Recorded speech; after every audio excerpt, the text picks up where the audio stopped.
আসসালামু আলাইকুম। হঠাৎ করেই খেলা বদলে যাচ্ছে। ডক্টর মোহাম্মদ ইউনূস তিনি এতটা চাপে পড়তে যাচ্ছেন যে আগামী ফেব্রুয়ারির আগেই যদি নির্বাচন দেওয়া সম্ভব হয় তাহলে সে নির্বাচন দিয়ে তিনি সরে যাবেন। একটা নির্বাচিত সরকার আর অনির্বাচিত সরকারের মধ্যে কত বড় পার্থক্য সেটা আস্তে আস্তে বাংলাদেশের জনগণ টের পেতে যাচ্ছে। কেউ কেউ আবার মনে করেন যে সেই 111-এর যে সরকার ছিল সেই সরকারও আসার পরে সেনাবাহিনী বা সেই সরকার বাংলাদেশের মানুষের কাছে যতটা গ্রহণযোগ্যতা ছিল বর্তমান সরকার সেই তুলনায় অনেক গ্রহণযোগ্যতা হারিয়ে ফেলেছে। তো শুধুমাত্র কি দেশেই গ্রহণযোগ্যতা হারাচ্ছে ডক্টর ইউনূসের সরকার নাকি বিদেশেও? আজকে আন্তর্জাতিক যে কি বলা হয় যে অর্থ তহবিল IMF তারা যেই বক্তব্য দিছে বা চিঠি দিছে, ডক্টর ইউনূস এবং তার সরকার প্রচন্ড চাপে পড়তে যাচ্ছেন। স্ট্রেইট ক্লিয়ার বার্তা, নির্বাচিত সরকার ছাড়া এই অনির্বাচিত সরকারের হাতে কোন রকম অর্থনৈতিক লেনদেন আন্তর্জাতিক যে মুদ্রা তহবিল IMF তারা আপনার এই টাকা দিবে না। গণমাধ্যমগুলোর রিপোর্ট বলছে যে আন্তর্জাতিক অর্থ তহবিল বাংলাদেশের অনুকূলে ঋণের ষষ্ঠ কিস্তি ছাড়ের বিষয়ে নতুন মতামত দিয়েছে। আওয়ামী লীগ সরকারের সময় আমরা এগুলো পাইছি, এই সরকার আসার পর আমি জানি না যে একটা পাইছি কিনা, আমার খেয়াল নাই, সম্ভবত একটা পাইছি অথবা পাই নাই, যাই হোক। তবে বাংলাদেশকে তারা স্পষ্ট জানিয়ে দিয়েছে নির্বাচিত সরকার ছাড়া ঋণের ষষ্ঠ কিস্তির অর্থ তারা ছাড় দিবে না। নির্বাচিত সরকার ক্ষমতায় আসার পর তাদের সঙ্গে এই কিস্তি নিয়ে বা এই ঋণ নিয়ে তারা আলোচনা করবে। এরপর চলমান সংস্কার কার্যক্রমের ধারাবাহিকতা রক্ষার প্রতিশ্রুতি আদায় করেই ঋণের অর্থ ছাড় করতে হবে। ষষ্ঠ কিস্তি বাবদ IMF থেকে বাংলাদেশ $80 কোটি মতো বা এর থেকে কিছু পরিমাণ বেশি টাকা পাওয়ার কথা। সম্প্রতি ওয়াশিংটনে বিশ্বব্যাংক এবং IMF এর বার্ষিক সভা চলার সময় সাইডলাইনে বাংলাদেশ ব্যাংকের governor doctor Ahsan H Mansur IMF এর সাথে বৈঠক করেছেন। ওই বৈঠকে IMF এর গভর্নরের কাছে এমন ইঙ্গিত তিনি পেয়েছেন। বৈঠকে গভর্নর IMF কে জানিয়েছেন নির্বাচনের আগেই ঋণের ষষ্ঠ কিস্তি ছাড় হওয়ার কথা। নীতি নির্ধারণী বিষয়গুলো যদি বাংলাদেশ পূরণ করে তবে ষষ্ঠ কিস্তি অর্থ ছাড় দেওয়া উচিত। কিন্তু IMF বলছে আগামী নির্বাচনের মাধ্যমে নতুন সরকার আসবে।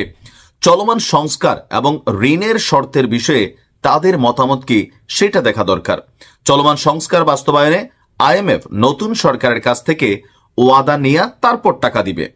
এদিকে ওয়াশিংটনে কেন্দ্রীয় ব্যাংকের governor doctor Ahsan H Mansur তিনি বলছেন IMF এর ঋণের কিস্তির টাকা এখন বাংলাদেশের জন্য অপরিহার্যের মতন কোনো কিছু নয়।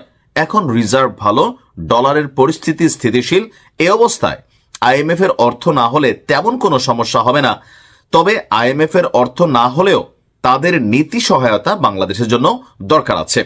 গভর্নর বলছেন IMF এর ঋণ কর্মসূচির মধ্যে সবসময় থাকতে হবে এমন কোনো কথা নেই, কারণ দেশের অর্থনৈতিক পরিস্থিতিতে অনেক পরিবর্তন আসছে।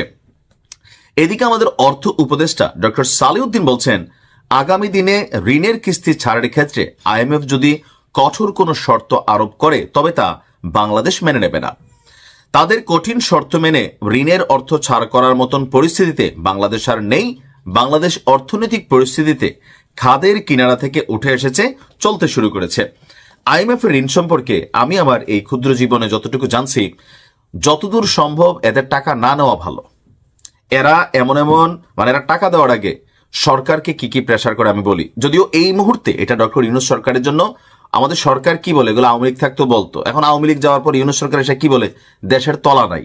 এখন ইউনূস সরকারের যারা আছেন তারা বলতেছেন তলা না, পুরা মনে করলেন বালতি ভরা টাকা লাড়াঝাড়া হচ্ছে, কিন্তু দেশের পরিস্থিতি কি তা বার্তা দিচ্ছে? অবশ্যই না। এগুলো সরকারে যারা থাকেন তারা এগুলোর পক্ষে সাফাই গান। আবার দেখবেন এই সরকার যাওয়ার পরে যেই সরকার আসবে আয়সা বলবে যে এই সরকারও লুটপাট করে তলাটা খুইলা চলে গেছে। এগুলা পলিটিক্যাল কথাবার্তা, সরকারের পক্ষে একটা মতো কি বলা হয় যে ধরেন ন্যারেটিভ তৈরি করা। কিন্তু অনেস্টলি আমি ব্যক্তিগতভাবে IMF এর ঋণ যে সকল দেশ নেয় বা অতীতেও যারা নিছে বাংলাদেশেও, তো IMF করে কি বেশ কিছু কঠিন শর্ত আরোপ করে। ওই দেশের জনগণের সাথে সরকারের সম্পর্ক কি হবে জরুরি না। IMF এর দরকার হচ্ছে ভাই বিদ্যুতের দাম বাড়াই দেন, গ্যাসের ভর্তুকি কমাই দেন, সারে এটা কমাই দেন, ওইটা কমাই দেন, মানে এরকম নানান পরামর্শ সরকারকে আগে দেয়। আর এগুলো নিয়ে হয় কি, হুট করে তেলের দাম বেড়ে যায়, গ্যাসের দাম বেড়ে যায়, যেই জিনিসগুলা সাধারণ মানুষের জীবনযাত্রার সাথে কানেক্টেড, ওইগুলাতে সরকারকে চাপ দেয় যেন ওইখানে একটু দাম বাড়াই দেয় বা এটা সেটা করে। এতে হয় কি, জনগণ সরকারের উপর ক্ষিপ্ত হয়। আইএমএফ এর ঋণ অতি বিপদে না পড়লে নেওয়া উচিত না। এটা যে কোনো দেশ যারাই নেয় তারা কিন্তু পাটে পড়ে। আবার ধরেন আইএমএফ এর ঋণটা নেওয়ার সময় সরকারের যে গোপন চুক্তি থাকে সেটা কিন্তু জনগণের সামনে আসে না। এখন সরকারকে এগুলো নিয়ে জনগণের সাথে একটা কনফ্লিক্ট পয়েন্ট অফ ভিউতে মানে মুখোমুখি কিন্তু হতে হয়। তা আমার মনে হয় যদি প্রকৃতপক্ষে বাংলাদেশের অর্থনীতির অবস্থা ভালো থাকে তাহলে আইএমএফ এর ঋণ নেওয়া উচিত না। যদি আমরা পারি তাহলে নিজেরাই এটাকে ব্যালেন্স করে নেওয়া। কিন্তু আসলে নিজেদের ব্যালেন্স করার মতন সক্ষমতা এই যে আমাদের গভর্নর বলছিলেন যে আছে, এটা কি প্রকৃতপক্ষে আছে নাকি তলে তলে খোলা, এটা তো ভাই এই দেশের জনগণ, এই সরকারগুলো যারা থাকে তাদের যারা মন্ত্রী এমপি বা উপদেষ্টা থাকেন তাদের কথা জনগণ এতটা ভরসা পায় না। বর্তমানে বাংলাদেশের অর্থনৈতিক অবস্থা কতটা ভালো দেশের ভেতরে সার্বিক ব্যবসা বাণিজ্য যারা করেন তারা ভালো জানেন। আমাদের একটা ব্যবসা আছে, বেচা কেনার নমুনায় মনে হয় না যে দেশের জনগণের কাছে খুব বেশি টাকা পয়সা আছে। যাদের কাছে আছে দেশে বিদেশে কোটি কোটি ডলার পাচার হয়ে যাচ্ছে, এগুলো আমরা শুনছি, কিন্তু ভেতরে থাকা জনগণের হাতে খুব বেশি টাকা নাই।